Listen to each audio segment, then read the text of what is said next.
21 mars 2026, je vous retrouve sur YouTube et je voudrais commencer cette émission en la dédicaçant à mon coco. Mon coco, c'est Claude François Junior et puis évidemment c'est aussi Jean-Marc, le deuxième fils de Claude. Je suis très heureux, Jean-Marc, de t'avoir vu en vidéo parce que j'étais quand même un petit peu inquiet quand je suis passé au restaurant d'Annie il y a quelques années de cela pour prendre de tes nouvelles.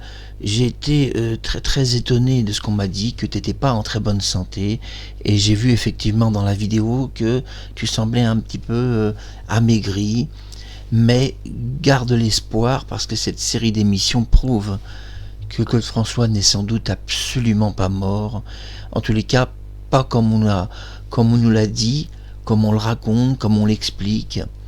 Il y a vraiment derrière cette histoire une autre histoire. Et ça, je vous l'ai fait enfin découvrir.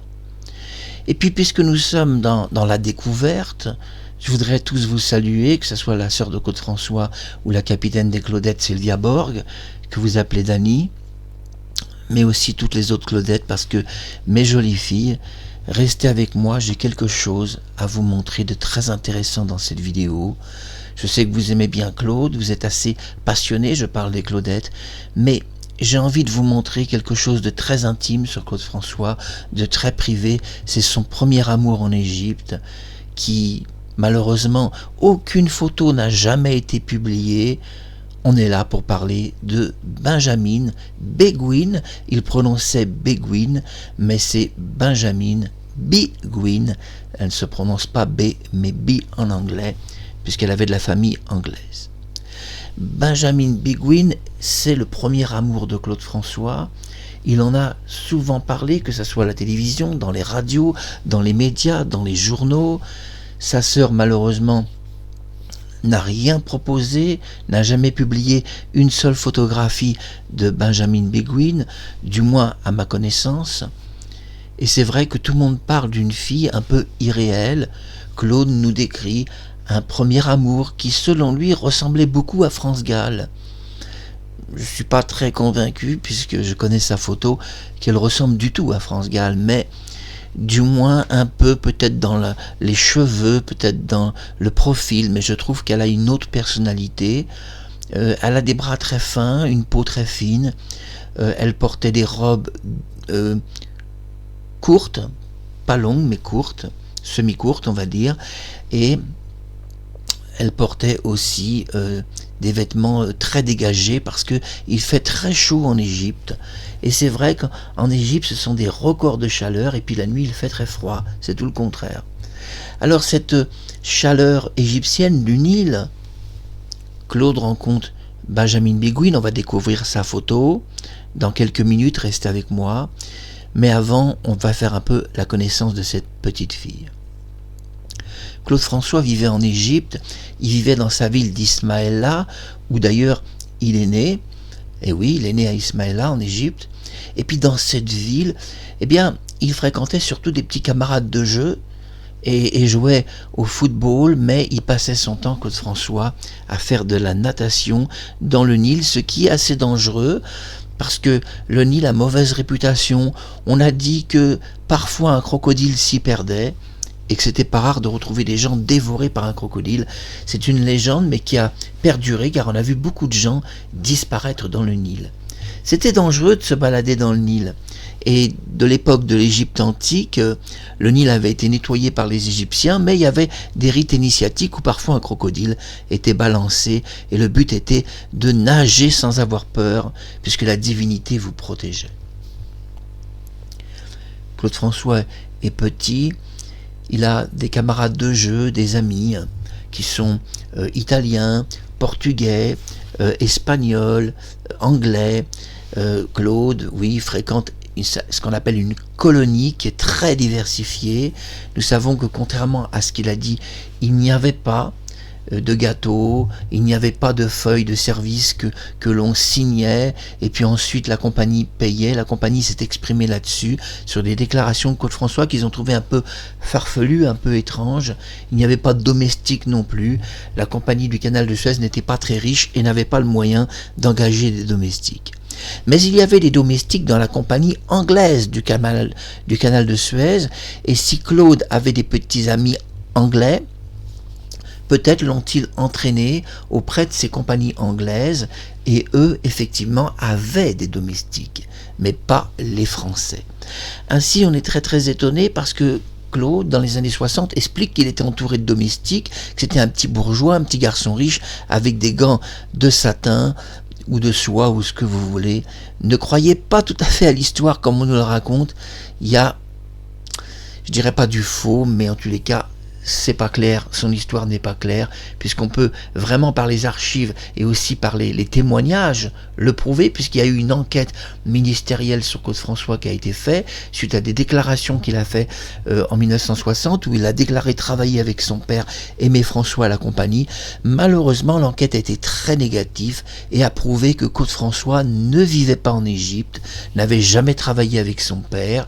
Alors quand je dis qu'il ne vivait pas, il ne vivait pas où il a prétendu vivre, mais il vivait peut-être en Égypte ailleurs, c'est-à-dire ou chez quelqu'un de sa famille, un oncle ou d'autres personnes. C'est très très difficile à dire. Mais en tous les cas, quand l'enquête ministérielle a été faite en France, la compagnie a été donc informé que Claude François avait demandé une indemnité avec son père. L'indemnité sera acceptée pour son père puisque la compagnie va reconnaître que son père travaillait chez eux et que tout est vrai. Pour Claude François, il y a un démenti formel de la compagnie du canal de Suez qui explique que son fils n'a jamais même travaillé une seule heure avec son père et il voyait son père tous les jours. D'autre part, les mineurs ne travaillent pas dans la compagnie et il ne pouvait pas décider de travailler avec son père sans passer par un conseil. C'est le conseil qui engageait les gens, qui prouve que Claude François a raconté une ineptie totale sur son passé. Les feuilles de service, les feuilles de gâteau, les petits costumes achetés, tout ça n'a jamais existé. La compagnie a formellement démenti que Claude François était le petit bourgeois qui s'habillait et qui signait des feuilles pour manger un gâteau. Ça s'est jamais passé comme ça, hormis, évidemment, ont-ils dit, la compagnie anglaise qui possédait tout cela. Ainsi, peut-être que Claude n'a peut-être pas menti, comme il avait des amis anglais. Tout simplement, alors il aurait été affecté secrètement à la compagnie anglaise du canal de Suez, celle de la reine d'Angleterre, que j'aime infiniment. Je pense à Élisabeth II, qui est une femme divinement belle, charismatique, dont quelque temps avant sa mort, je prenais contact avec elle, et je peux vous dire qu'il n'y avait pas finalement une femme plus gentille qu'elle dans le royaume anglais, et que peut-être Diana a-t-elle mal interprété aussi la vision de la reine et de son protocole qui est très important. Le protocole signifie que vous ne pouvez pas adresser la parole à la reine si la reine ne vous parle pas. Et d'ailleurs dans la série Lady Oscar c'était très très bien fait, puisque Marie-Antoinette, reine de France, refuse d'adresser la parole donc à une personne qui était pourtant une maîtresse du roi de France. Eh oui, la maîtresse de Louis XV, et elle refuse catégoriquement de lui adresser un mot. Et oui, c'est le protocole, vous ne pouvez pas dire bonjour à une reine si celle-ci ne vous autorise pas. Ainsi, Claude aurait pu dire quand même la vérité, ont expliqué la compagnie du canal de Suez, mais cette vérité est la suivante, c'est qu'il était rattaché à la compagnie anglaise, que la compagnie anglaise n'a pas expliqué qu'ils avaient entre les mains un enfant qui s'appelait Claude et qu'il bénéficiait effectivement de tout ce qu'il voulait, des gâteaux, des notes de service, des paiements. Oui, tout pouvait se faire comme ça. Ou alors tout simplement son père Aimé François avait ouvert un compte crédit et c'est pas la compagnie qui payait mais c'était individuel, c'était son père qui payait pour pas expliquer les choses à son fils. Il a dit que la compagnie payait pour ne pas donner d'explication, c'est possible aussi. Mais c'est de là que Claude va être fâché avec son père, car en réalité son père n'est pas du tout fâché parce que Claude est un sportif, ou Claude est surtout un chanteur du Sporting Club de Monaco. Non, parce que son père assistera à son mariage, celle de Jeannette Edith Wilcott, et c'était une belle histoire d'amour, un beau mariage, fait avec quelques sous. Et non, il n'avait pas d'argent ce jour-là, même pas pour payer se payer des petits cadeaux. Alors les personnes vont un petit peu se cotiser pour leur offrir un petit cadeau, et même le repas de mariage, Claude ne pouvait pas le payer, et il avait déjà des vertiges et un malaise quand il attendait l'ardoise du repas de mariage, qui finalement a été payé par la bonne charité de sa famille, qui s'est cotisée. Claude va donc faire une déclaration au ministère qui était un petit peu arrangée, pas tout à fait exacte, et il va être complètement rejeté de cette déclaration, expliquant le ministère refuse les indemnités. Et vont, à cause de cette fausse déclaration, retirer la moitié des indemnités. Et oui, une moitié va être retirée parce qu'ils ont pensé que si le fils était capable de mensonges, eh bien il devait être puni. Et plutôt que leur faire un procès et les punir, ils ont retiré la moitié de l'indemnité, ce qui était beaucoup. Et Aimé François va rentrer dans une colère terrible contre Claude François, voilà la vraie histoire, et lui reprocher que la moitié des indemnités qu'il devait toucher en France aurait pu les sauver de la misère, et que c'était pas gentil d'avoir fait une fausse déclaration. Voilà la vraie histoire qui vous a été cachée, et Claude n'a jamais eu le courage de vous en parler, même pas sa sœur dans son livre, et donc quelqu'un devait vous en parler. Cette personne, c'est Marc Harriman. Mais ça n'enlève pas malgré tout la qualité de Claude, qui était, je le répète, quelqu'un de très gentil, très doux. Certaines choses ont été censurées. Moi, je possède certaines photos inédites, mais je vais vous en parler parce que la capitaine des Claudettes sait certaines choses sur Claude François qui n'ont jamais été publiées. Alors bonjour Danny Borg, tu dois te souvenir en 1977 que Claude François a une Claudette noire. Alors qui était cette Claudette? Parce que elle est photographiée de dos. C'était pas Sandra, c'était l'autre. Comme il y en avait que deux, c'est vite fait de savoir qui c'est. Claude va faire une clé de bras pour que la Claudette s'incline pour voir ses fesses. Bon, quelque chose de pas très gentil de faire une clé de bras à une fille pour qu'elle monte ses fesses, parce qu'elle ne voulait pas montrer ses fesses. Et la Claudette, donc, va rigoler. Donc j'ai la photo où tu rigoles, que je pourrais publier bientôt, où tu exploses de rire. Mais c'était pas très rigolo de faire une clé de bras à une Claudette, où il la penche et la force à se pencher pour montrer ses fesses. Bon, elle est en ce qu'on appelle en short jean, mais c'était, bon, peut-être un peu un jeu aussi, mais il avait des jeux parfois un peu tendancieux quand même. Et cette photo n'a jamais été publiée, ni par Fabien Lecoeuvre, ni par Claude François Junior. Je vous ferai découvrir cette incroyable photo de la clé de bras de Claude François sur une Claudette. Ça aurait pu lui causer des problèmes avec la justice, même si c'était pour rire. Il y a des choses que les juges n'aiment pas, parce qu'on ne fait jamais une clé de bras à une femme, parce qu'on peut vraiment faire mal. Mais c'était sans doute pour rire. Claude avait des jeux parfois un peu bizarres. Mais oublions l'aspect un peu négatif du personnage qui a été raconté par tout le monde, que ça soit Hervé Villard, que ça soit tant de gens qui ont raconté tous les aspects négatifs de l'artiste, car il y avait des aspects très négatifs de lui. Mais heureusement, derrière tous ces aspects, on ne doit pas oublier l'homme d'amour, l'homme de cœur, de générosité, de gentillesse, de passion, parfois passion extrême. Et le jour de sa mort, il n'y a pas eu 2 personnes qui se sont suicidées. Non, ce sont des fausses informations. La police a repêché qu'une personne. C'était une jeune fille qui s'était jetée dans la Seine. Mais je vous rassure, le pont n'est pas très haut. Et quand on jette dans l'eau, à moins vraiment de se fendre la tête, vous n'allez pas vous noyer facilement. La police l'a repêché. Mais Claude était un garçon très gentil, capable d'embrasser une personne âgée. Je vous montrerai une photo inédite où il embrasse une personne de 80 ans. Et oui, il était comme ça, Claude. À moitié torse nu dans sa loge, il embrasse chaleureusement avec beaucoup d'amour une femme de 80 ans. Vous n'avez jamais vu cette photo non plus, jamais publiée.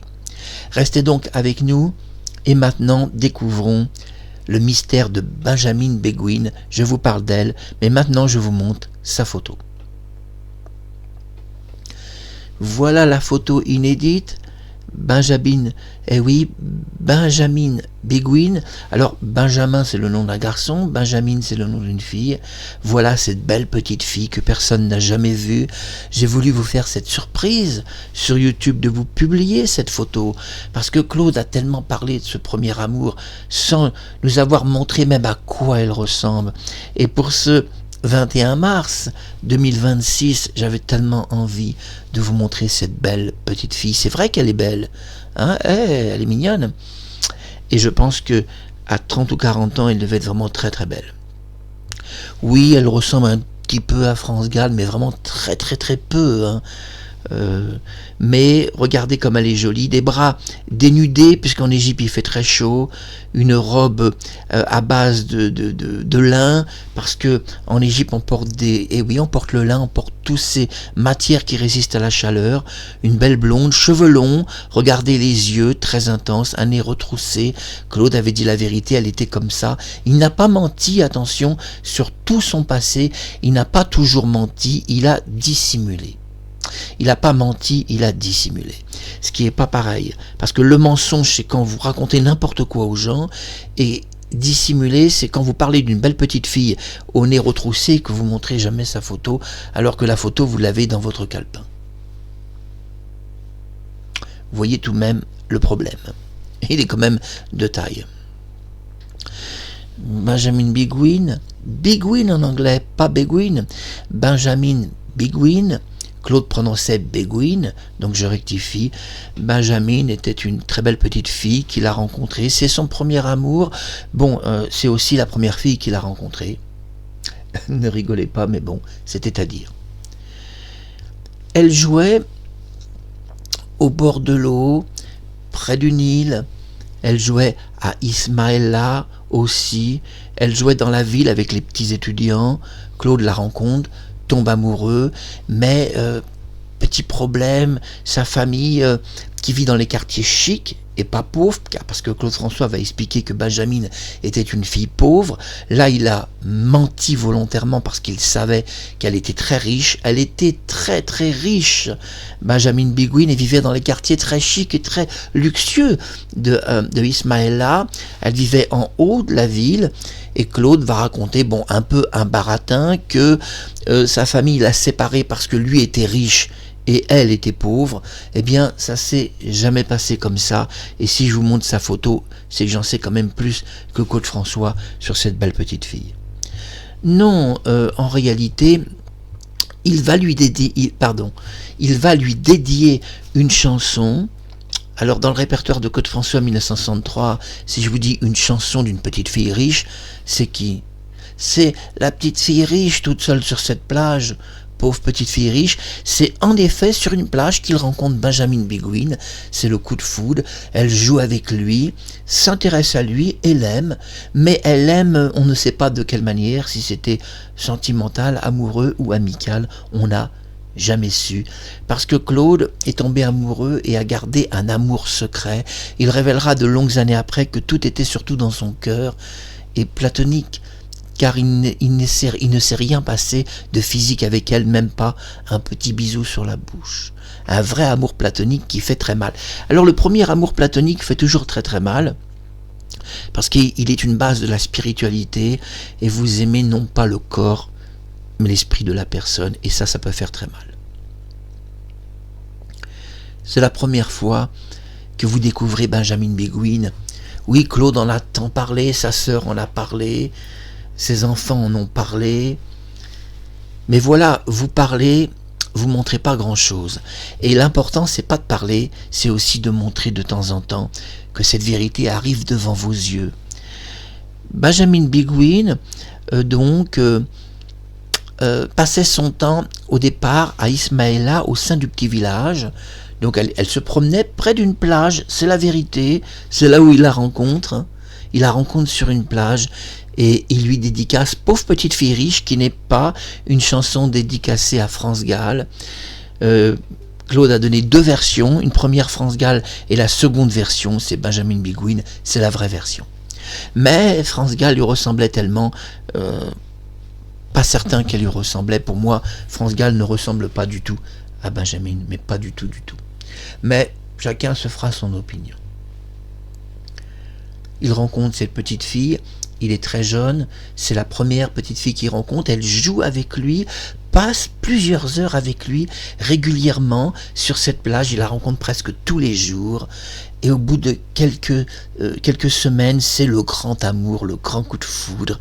Mais la petite Benjamine est de plus en plus longue à revenir à la maison, ça va être un problème avec ses parents. Elle part 1 heure sur la plage, puis 2, puis 3, et puis au bout de 4 heures, quand même, ses parents la recherchent. Et un jour, sa mère découvre Claude François dans les bras de Benjamine, c'est-à-dire il n'y avait rien de physique, mais sa main un peu autour du cou, un peu enlacée, à lui tenir la main, il lui tenait la main quand même, et là, eh bien, sa mère va faire un quart de tour et ne va pas apprécier cette liaison sentimentale, lui rappelle que sa petite fille n'est pas une fille pauvre, qu'elle vit dans les hauts quartiers, donc elle s'en prend d'abord à sa fille, expliquant et même parlant un peu français que la petite Benjamine devrait, selon elle, être dans sa maison. Elle vit dans une très très belle maison, une grande maison, et jouer dans son jardin. Et elle demande à sa fille de ne plus venir à Ismaïla parce que c'est dangereux. C'est un quartier où les enfants sont capables de se faire kidnapper, et que cet enfant, on ne sait pas qui il est, on ne connaît pas bien ses parents, on ne connaît pas bien sa vie. Il est là, mais il n'était pas très bien habillé. Claude était un peu sale, contrairement à ce qu'on a dit qu'il était propre, à cheval, sur ses vêtements, c'est tout à fait faux. C'était un petit enfant normal, qui avait des chaussettes un peu sales quand il en avait, et bien souvent il était même presque à moitié nu et pieds nus, et Claude passait son temps presque tout en nu en Égypte avec un simple slip ou un short. La petite Benjamine est triste quand même de se séparer de Claude, et elle est entraînée par sa mère par la main, et elle regagne donc sa résidence en haut. Claude va la suivre discrètement, essayer de savoir où elle habite, et il découvre qu'elle habite une somptueuse résidence tout en haut d'Ismaïla, une résidence de gens très très fortunés, des gens quand même qui avaient vraiment de l'argent, parce que pour se payer ça, elle avait de l'argent. Il découvre alors cette petite fille jouant dans son jardin aux horaires où il la rencontrait, parce que ne la voyant plus sur la plage, et oui, elle ne venait plus du tout, malheureux, il va tenter de la rejoindre. Et pour cela, Claude François va faire un détour. Alors que son école se trouve à l'opposé de la maison de Benjamin Biguine, il décide de retrouver son premier amour et de prendre le chemin qui va le rallonger de plus d'une demi-heure.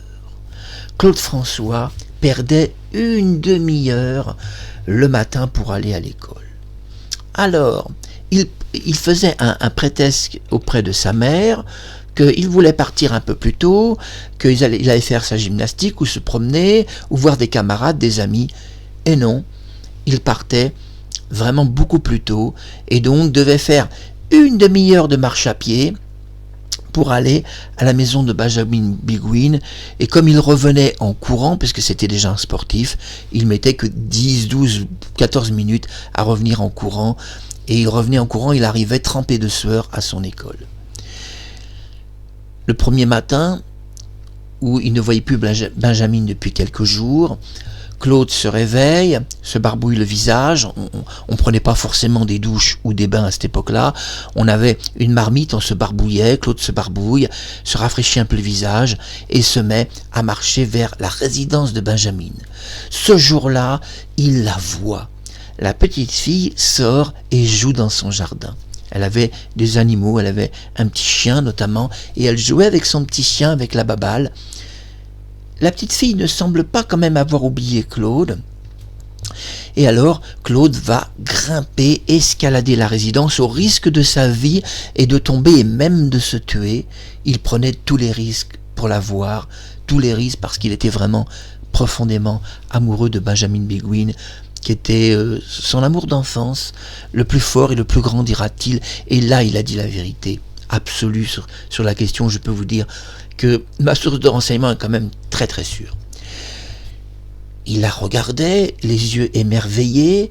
Enfin, elle n'était pas partie, parce qu'au départ, il croyait que Benjamin était parti d'Égypte, qu'il ne la reverrait jamais. Non, elle n'était pas partie, elle était enfermée, cette pauvre petite fille, dans sa résidence, enfermé dans cette villa, puisqu'elle avait la chance d'avoir une très très belle villa, enfermé. Et alors, il se levait tôt le matin pour la rejoindre. Et puis les premiers temps, il est discret, il se cache, il ne veut pas lui dire qu'il l'a suivie. Et puis à un moment donné, elle lui a tellement manqué qu'il a commencé à crier son nom, à hurler son nom, à faire des grands signes. Je suis là, Benjamin, ne m'oublie pas, ne m'oublie jamais, je suis là. Voilà, je veux te revoir, reviens à la plage. Ça, c'était pas possible. Il va, après diverses tentatives de la récupérer, à nouveau se heurter à ses parents parce qu'il avait escaladé le mur de la résidence, et on lui demande de ne plus revenir.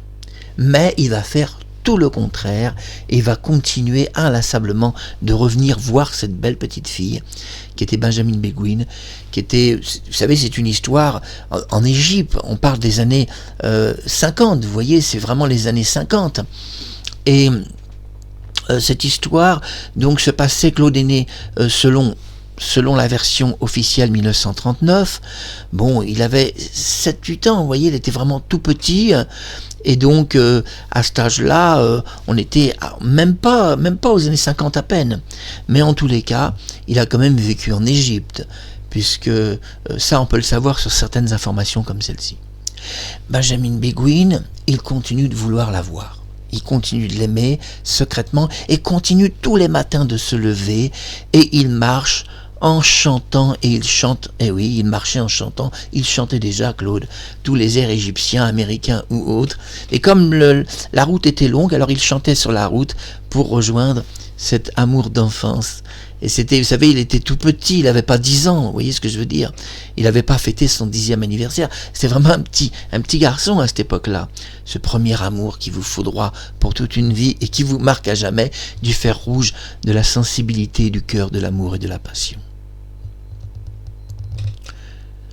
Très très belle fille, Benjamin Béguine. Et cette émission va s'arrêter ici parce que à l'arrière, il y a un chronomètre qui sonne et donc je vais arrêter cette émission parce que je dois faire mon sport, je dois marcher un peu, je dois bouger et là ça sonne, vous entendez pas mais ça sonne, j'entends un bip, donc je dois arrêter cette émission car j'ai des heures très précises de sport. Je vous embrasse tous, vous avez découvert Benjamin Béguine, cette merveilleuse petite fille remplie d'amour. L'affaire se termine malheureusement très très mal. Il doit renoncer à cet amour après que les autorités égyptiennes, c'est-à-dire la police égyptienne, finalement lui demandent de ne plus revenir. Et c'est finalement la police qui a été alertée. La police a été alertée. La police s'est présentée dans la résidence où il venait épier, regarder, honorer cet amour. Et la police égyptienne l'attrape. Explique qu'il n'a rien à faire à regarder et à monter sur le mur de cette résidence. De toute façon, c'est dangereux, il pourrait tomber. Et la police lui demande de ne plus jamais revenir. Et c'est comme ça que se termine l'histoire de ce premier amour qui n'oubliera jamais. C'était Marc Harriman. À bientôt sur ce très beau site YouTube. Et je remercie l'équipe YouTube. Je suis toujours sensible de toute l'attention que vous avez portée à la popularité de cette chaîne. Alors, à très bientôt.